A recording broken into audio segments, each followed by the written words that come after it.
राष्ट्रवादी काँग्रेस अजित पवार गटाचे आमदारांनी आज मुख्यमंत्र्यांची भेट घेतलेली आहे। या भेटी दरम्यान नक्की काय चर्चा झाली आहे ते आता आपण जाणून घेणार आहोत। आपल्या सोबत आहेत राष्ट्रवादी काँग्रेसचे आमदार प्रताप पाटील चिखलीकर।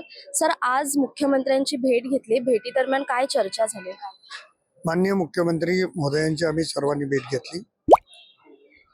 अजितदादांच्या अपघाताच्या संदर्भाने अपघात का घात या संदर्भातली चौकशी अधिक गतीने व्हावी अशा पद्धतीची मागणी आम्ही माननीय मुख्यमंत्र्यांकडे केली। माननीय मुख्यमंत्री महोदय या संदर्भामध्ये सकारात्मक आहेत।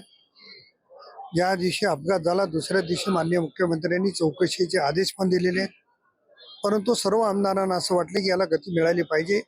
ती भूमिका घेऊन आम्ही भेटलो आणि त्यांनी सांगितलं की तुमच्या मागणीशी मी सहमत आहे आणि निश्चितपणाने मी याच्यामध्ये पुढाकार घेईन। या भेटीनंतर आता ही चौकशी कोणत्या गतीने पुढे जाईल असं वाटतं? नाही, मला वाटतं सीबीआयने चौकशी सुरू केलेली आहे। VSR कंपनीच्या मालकांना पण त्यांनी चौकशीसाठी बोलवलेलं आहे। त्याच्यामुळं या चौकशीला गती मिळून त्याच्यातलं सत्य लवकर जनतेच्या समोर यावं हीच भावना आहे। मी तर वैयक्तिक या मताचा आहे की चौकशी होईल, चौकशी दोषी निघणाऱ्याला काय घडायचं घडेल। याच्यामुळे दादा तर काही वापस येणार नाही।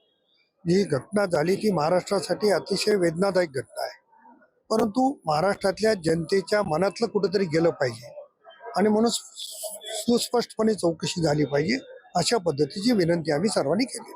आज अजितदादांच्या निधनाला 1 महिना होऊन गेलाय आणि आता अधिवेशनाचा तिसरा आठवडा सुरू आहे, तरी सुद्धा या अधिवेशनामध्ये चर्चा झालेली नाहीये या अपघाताविषयी।